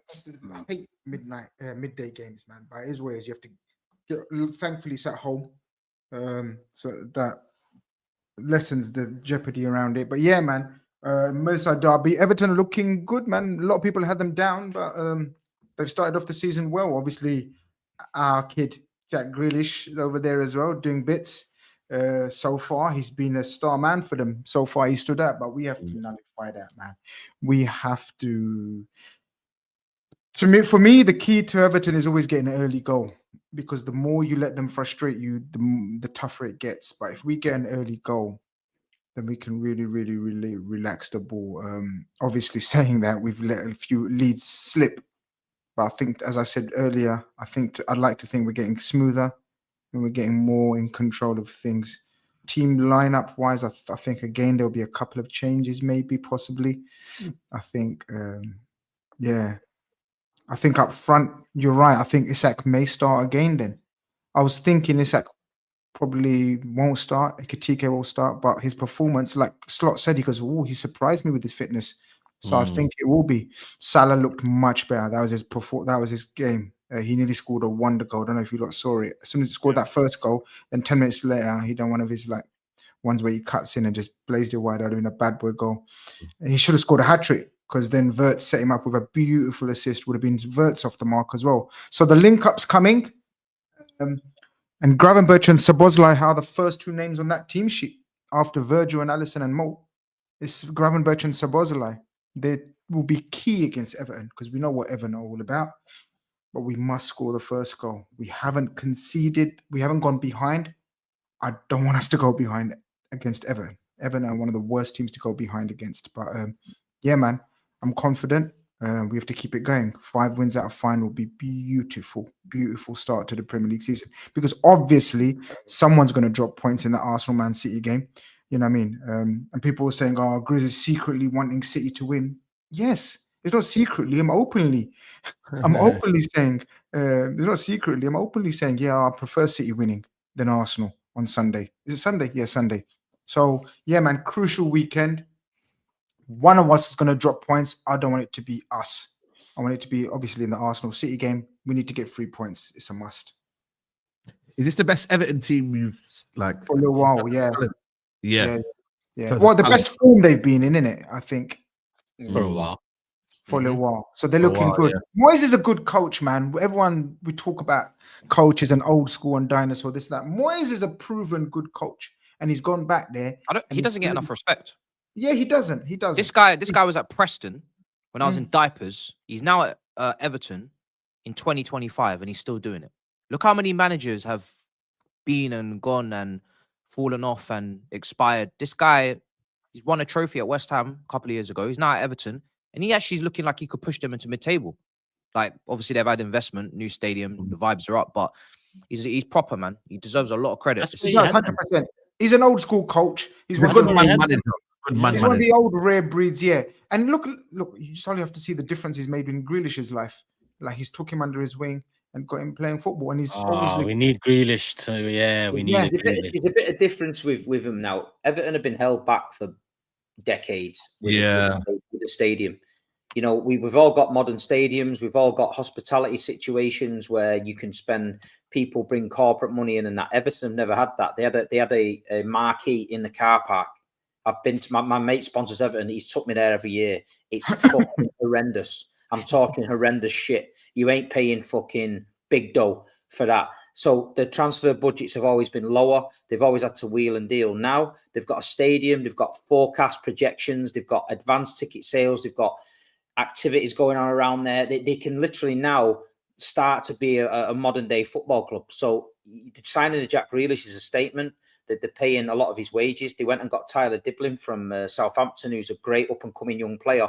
So I think Moyes has finally been given a little bit of freedom to start maybe getting a little bit spicy with it. You know, we always seen him be a bit safe with it. At Man United, he was shit. He was a flop.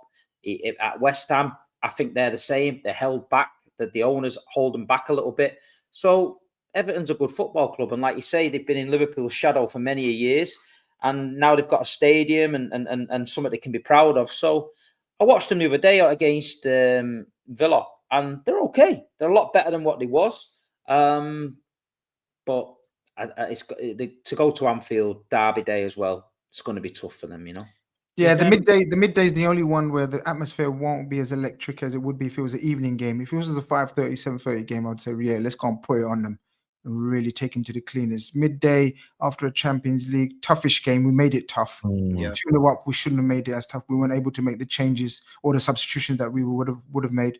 But yeah, by the way, shout out because we had a super chat earlier as well. Not super chat. Someone tweeted the Big Six, whoever, saying you mans need to start saying Sabozalai, right? It's Sobozlai. Sorry. So big up that brother who keeps messaging the Big Six, and me especially, because especially GRIZZ, who's a Liverpool rep, you should know his name. Sobozlai. Sorry, my brother. Hope that helps. But yeah, I'm confident we need to put it on them. Getting that early goal is vital, especially in the Merseyside derby, Everton, because they're going to try to restrict us to the bare minimum. You've been conceding a lot of goals all season so far, and I just feel like Everton, with all of the extra intangibles and how much it means, I can see this game being super tight. I think you'll win. I would not be surprised if it's another late winner at Anfield. You remember the Origi one as well? I wouldn't be surprised if it's another late winner 100%. At Anfield, and it's like it's just a tight, proper derby, and then you just find a way. But I think it's going to be a proper competition. 100%. Do you know what it is? 100%. Like they've got a couple of defenders that are actually really, really great. Like that Jake O'Brien, who plays fullback for them, is a monster. He's actually a centre back. I like him. He's actually a centre back. Kind of like, you know. Yeah. He doesn't look normal for a fullback. He's massive. He's 6'5" or something and built like a shit house. Yeah, and they've got probably, for me, is probably one of the best centre backs in the league and not talked about enough. Braithwaite. Like I think. Is he injured? I don't he's know. Always injured him. I think he's injured. Yeah, man. I think Michael Keane's playing, man. Michael Keane's playing, bro. Keane and Tarkowski, isn't it? I don't know if he's injured, but he's a bad boy centre back. He's injured, you know. Is he? But yeah, I forgot what I was going to say. I was going to say something else, man. But yeah, either way, man, we just got to make sure we should be a win. Yeah, for he's out injured. Keane will play. I got a question. It's not on the game, but it's just something that's popped up in my mind. If there was any team we could pick to become owned by a billionaire and then breaking into the Big Six in terms of story, would it be Everton? Yeah, probably. Yeah, because 9 league titles, that's quite a big base to build off of. One more makes it 10, and that's 100%. They've got the Mersey, like Arsenal have Chelsea in there, Tottenham are in there by Levy. I don't know how else, but City have joined in with United, and that's I think Liverpool, Everton. It's the oldest club in the country, right? Yeah, they have to have it. I think they are the oldest. Everton. Wouldn't it be Spurs? No, sorry, the oldest club in the Premier League, I think. No. I mean, in terms of takeover. No, I'd like league titles. West Ham are a good club. I think they. I think looking at their the stadium shit. I think they've been sold down the river with it, but I think everything around West Ham looks like potential for someone to come in and make that special. But Everton's the same. I mean, I've got no grudge against Everton. They nicked Howard Kendall off us years ago when we finished 5th twice. That pissed me off. But other than that, I listen, Everton, I've got mates at Everton, but I know someone's going to do it soon. It's going to happen, I think, because there's too much you buy into a rivalry as well as the club if you buy Everton, because they've got 9 league titles, they've got the Merseyside derby, the Liverpool. If they all of a sudden, like Man City, start becoming competitive. Listen, a lot of Everton's history was stolen when the clubs got banned from Europe because they were cruising, and they should have been their time. So they're still bitter with that. But like I say, they've been far too long in the doldrums holding on to Goodison Park. People were trying to find where they could build a stadium and that, because no matter what anyone says, the stadium now is so important, especially with the PSR and the rules. You need that turnover. You need that generation of cash to compete. You know, that's why we see the smaller teams like Bournemouth and stuff like that not really getting there. And Everton, I think, if they carry on the way they're going and that, you know, they could be in there. I think someone's going to do it soon. I think we're due another team sliding, sort of fighting on it, you know? I think there's enough money in London and like clubs. For me, like Man City, the amount of money they've pumped in, you always talk about it, pumped into the local area. If someone wants to go and pump more money into the local area around Everton, Liverpool, that would be sick as well. I just think Everton... Leeds is prime. Because Leeds is good as well, yeah. Ellen Road, the 49ers are involved with it, but Leeds, one club city, they've got acres and acres of land all around Ellen Road. You go past it on the motorway, it's primed to be built for something there, you know? And what about Aston Villa and Forest? Aston Villa got a fair few league titles.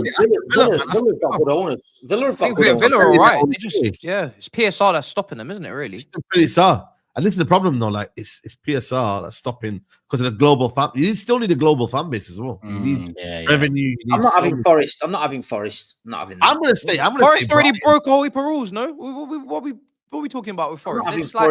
Listen, Forest did Brian Clough, and they done what they did under Brian Clough. That's not fine. Brighton. Not Brighton. You know why Brighton? Yeah, because they've got good recruitment. So imagine that good recruitment, bro. They'll be mad, bro. If you gave them, there's no heritage there. We're not having. They're not big enough. They're not big enough. We're not wasting on them. No heritage. Listen, we hear about stories, right? If you look at them, right, their recruitment is A1. Can we all admit that? Yeah, so that's why we buy their players. That's why we buy their players. Yeah, recruitment's good, but they know they're surviving club. Like they're just surviving. We said this last week. I hear that, but there's too many bigger fan bases. No, there's a shout in the chat. Sunderland's a shout. Sunderland's a great club and the fans are brilliant, but like you say, they've been up and down. Like I've seen Sunderland on their ass when they've gone down to the Championship, and that stadium's not been anywhere near full, and then they bounce back and it's full. You know, look at Middlesbrough when they signed Janino and Ravanelli and that. The Riverside's bouncing full. Look at Middlesbrough now. Even though I hate them, what about Leeds? Leeds, as we just said, Leeds are set up for it. Leeds are set up for it. Leeds are a big club anyway. They've just been so far. So many years in the doldrums, and the Premier League was progressing and getting the money and going, and clubs were building and stadiums and all that. The infrastructure, if Leeds was in the Premier League for all these years, they'd be right up there with it. They'd be right, yeah, I was going to say. But F them anyway. Oh, mad. I just thought, it was a good conversation to have on the back of that. Let me do super chats. There was the Liverpool one earlier. Let me get them in. Big up Tevin says, I do think Liverpool will get better, but why is that a given? Logically, they might not. We give them grace, but not Man City, who dominated for time. We need to harp into the next prediction before someone sends in shit. Yeah, no, it's like do your predictions. He's active, Grizz. We need to hurry up. Sorry, super chats. Pause. Predictions. Steve, Liverpool. Grizz, you see the message? Quick, Steve. Cool. Matisse. Shit, what game is this? Liverpool Everton. 2-1 to Liverpool. Yeah. 2-1 Liverpool. Okay, Tobes. Nope, he hasn't replied out of this one. Liverpool Everton. I'm gonna go 3-1 Liverpool. Grizz. He's 2-0 Liverpool. Quick, everyone. No, he's done for this one. Saeed. I'm gonna go with 2-1 Liverpool. 2-1. Steve, back to you. Predictions. Brighton, Tottenham. Mad. This is nasty, man. I rate. 2-1 Brighton. 2-1 Brighton. Cool. Matisse. 2-2. 2-2. Tobes hasn't replied. Now we can chill, man. We can just sit back. Let me think. Brighton. What game is this, by the way? I'm struggling to keep up here. Brighton, Tottenham. Brighton Spurs. Brighton, Tottenham. Yeah. Before you said you haven't said anything yet. Go on then, yeah. Carry on. We're comfy. Yeah, it's my turn. Brighton, Tottenham. I'm gonna go 2-2. Lovely. That's it. It's done. Grizz. 2-2 as well. Someone tell Tobes it's too late in the group. Saeed. I'm gonna say too late. I'm gonna go with 2-2 as well. You're going 2-2 as well. Tobes is vexed. Actually, 2-1. Yeah. 1-1, should I say 1-1? He said, I just finished my workshop. Shut up, man. No one cares. No one gives a shit about the reason. That He workshop. changed that. Turkish said 1-1, by the way. 1-1, sorry. Yeah, 1-1. Okay. Oh, Grizz said 2-2, didn't he? Yeah, Yeah. he said, yeah. Okay, 1-1, cool. I wrote shush. Shush. Now we can get back to the super chats and chill, people. All predictions are in. Let me go back to where I was. Liverpool. Actually, let me just go back straight to the top. William says, Grizz, Wagwan for Verts and his runs ahead of ball stat. Yeah, man, it's grown up showing it. What the fuck is that stat? Is that a stat? Runs ahead of the ball. Yo, that's crazy. Like, I think that's progressive passes received. Genuinely, I think that's what that is. How many?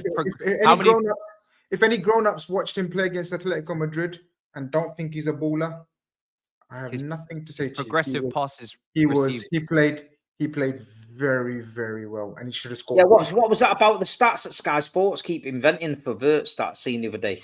That must be it. That must be it. Runs ahead of the ball. Runs That's a real stat. That's actually a real stat. Progressive passes received. Like, how high did you receive the pass? No, it's not. I've been watching football for a long time. Nobody has ever told me about that fucking stat. Progressive forward balls is long balls to me. I haven't even heard of it. No, yeah, but who received them, Steve? That's the stat. Yeah, it's mental. Modern day football, it's mental. I can't handle it.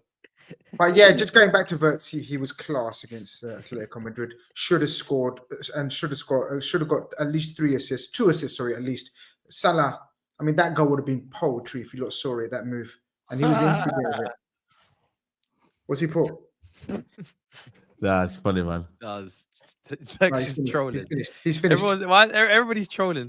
Steve with these gifts. I just said quickly, I want him to get his predictions in so I can say, bro, keep your predictions, bro. Keep your predictions where they are, man. Cool. Umar says, Rashford is a good example for United. Forget the noise, head down and work your arse off.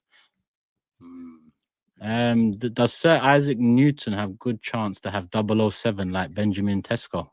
See what I'm saying? If you're comparing Isak to it's mental how much shit players get now. Yeah, like, literally. 007. Smash the life out of it. If you don't, then you're automatically shit. That's it. Yeah. Why always me? Did you watch the game? Did you watch Isak's 50 minutes of the first 50 minutes of the season against Atletico Madrid against Benjamin Tesco, and you're comparing the two? Like, I don't know. They're calling him Alexander Insect. I hear that, and he does look like a insect. Like, because you know that training video he's lifting. I hear that. There's some mad slander names. Slander names is the big thing on social media now for strikers or for any player. Slander names. It's the end. Yeah. And don't forget, we live in a country where you can break the Premier League goal scoring record and still be compared to a League Two striker. Can you imagine that? That's what happens in this. What hope has anyone else got? That's what I'm saying. No one's got any hope. There'll always be an angle for something, you know. Somalian Sanogo, you know. You lot are rubbish, man. You lot are so rubbish, man. Isak is a football. It's Eritrean, man. Anyway, why are you saying Eritrean?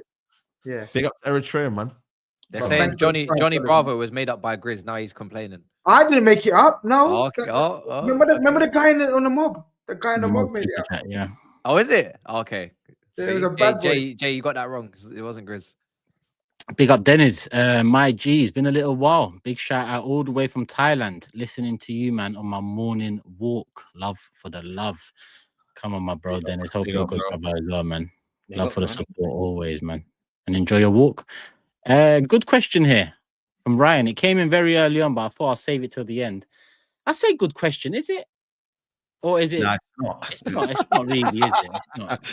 No way, man. This is a crazy question. It's not. But a 38 win season is crazy though. It is crazy. Yeah, that's crazy. You take it, the quadruples fucking. Let's swap that question, man. Is yours gold or winning the quadruple? No. Let's Okay. I think winning We've the Prem. asked him 6 million times, and he keeps saying Quadruple, they're not quadruple. For me, winning the Prem with that many points is obviously more difficult than a quad. Can we all agree on that? Yeah. No. Brother, you've won the quad. What are we doing here, man? No, bro. Winning 38 games out of 38 is more difficult than the quad. that's a much better question, actually. That's what the question should be. What's more difficult? Yeah, what's more for difficult? me? I'm always taking the quad. To keep a team in every single competition and win every single competition, keep them motivated. That's it. I get that with the league as well. So it's not as simple as you think. No, it's a tough question. Tough question, bro. Imagine you wrapped up the league in February and you're still winning. Yeah, but you know, the thing is with Premier League now, though, the teams are squad-based things. There's that many games now. Nobody can go full throttle if you win the league. They're always going to say, "Oh, well, we're going to have to change it weekend because we've got a Champions League game on Wednesday," and they change it. They drop a bollock and they lose a game. That's what I'm saying. So that it's different now. I think you could get a favorable run in every cup, so the quad might not be the quad. I mean, it'll always be a quad, but you know what I mean. You might get an easy run in every cup. Does it matter if someone's done it? So let's say, because obviously no one's done either here. So let's say Man United have done the quadruple before. Does that change your opinions of this in terms of Steve, Grizz, Matisse? Because they've done quadruple, would you now look at the 114 points as no? Don't fall for this. This is Invincibles. He's doing the gold thing again. That's what I'm trying to say, though. Change the question, and you know what I mean? We're having a conversation. Listen, change the question on your channel, bro. Go live after this, man. What do you mean? I'm changing the question because it's like let's answer the elephant in the room, bro. You don't want to do it. No, where's the elephant? But I'm just saying, like, you know what I mean? Like, let's answer the question. Elephants in South Africa, brother. Let's change it then. Quadruple or is yours gold? Which one are you taking, bro? He said it already. He said it. He's taking Invincible, man. He's already told you he's taking Invincible. He's told you. What I mean, chat, man? It's one of them. It's mad. He said this. Crazy. No one thinks about that, man. Even Turkish come out with that shit saying, I guarantee Pep every season Pep wants to win every game. Yeah, but I guarantee you, when I was a young lad, I used to go in a nightclub thinking I was going to come out there with the fittest bird in there, and I come out of there with a kebab. So it doesn't mean what you know, it is what it is. You know? That's crazy. That is crazy. I'm definitely taking a quad. Sometimes a kebab is not a bad thing to leave the night with, Steve. Exactly. I was happy, man. I was a happy man. Either way, I was happy. You know, but the dream was there when I walked in smelling the Jean-Paul Gaultier with my fucking quiff, thinking I was the bollocks. I was expecting 10 out of 10. When I was pissed up at the end of the night, falling all over the place with beer down there, kebab was the only option, man. I've had a few nights that ends with a kebab that I remember fondly, man. Good times, man. Good times. A couple more super chats. I probably served you them kebabs as well. Still, exactly. That's how shit. I have a needle the next day. How many more games for Nonyo Messi, Thierry Henry, Tesco to become James Bond 007? Yeah, you know what, guys? You might have forcing it now. You're forcing it here, man. Yeah, guys, save these chats for like kids shows and other shows. Like, this is a grown-up show where football panelists, man, we talk about football, man. Like, allow this, man. Like, big up, safe. On that note, keep them coming. 250 M spent on Habisha Havertz. It's mad. That's my Eritrean brother. Keep them coming. Keep the show young. All these old farts in the show trying to ruin your style and your swagger. Keep the jokes coming, man. You know what I'm saying? Keep them coming, man. It's crazy, man. Habashi is basically like, you know, from the Eritrean, like, you know what I mean? Like, they speak Habashi, innit? So don't let Unks tell you to. Don't let Unks take your shine, man. No, don't ask me. Ask Matisse. Yeah, all the shit, like childish jokes, aim at Matisse. Then yeah, do them. He'll handle them. Cool. Because I didn't put it up properly last show. Let me put it up now. Prediction table as it stands, and for audio listeners, Steve, 2 correct scores, 19 points, but he's used 2 of his 3 chips. Matisse in second, 1 correct score, 9 points. Tobes in third, 8 points. I've also got 8 points. We're tied, and Grizz and Saeed have got 7 points. So healthy lead for Steve, 2 chips used. But that's how the prediction table is looking at this moment in time. So no one's played it this week. Yeah, just confirming. No chips have been played this week. We're not allowed to make it public, so there's a new rule. If you're playing a chip, you text Turkish. You don't tell anybody. Yeah. I tell you at the end of the Monday show. That's when you find out if a chip's been played. Yeah, Monday show. What's all That's this a show. undercover rules, you know. It was meant to be like this before, but we forgot. So Yeah.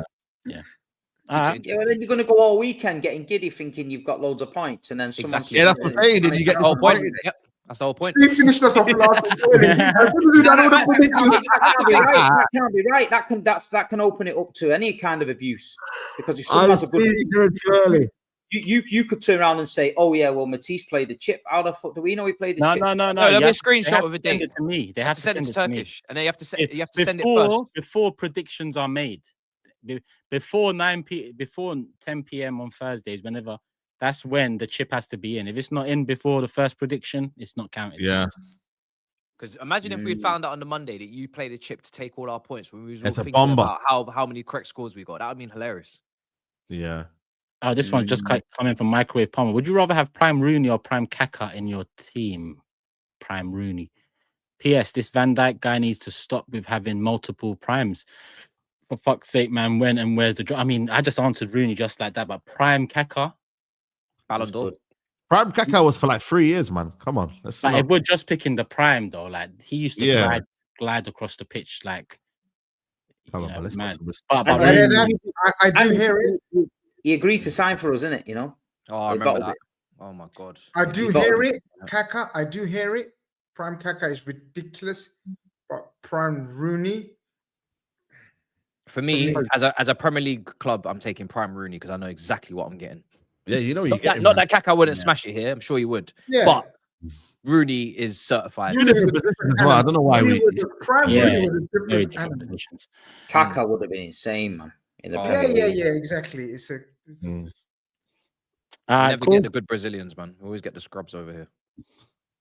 Yeah.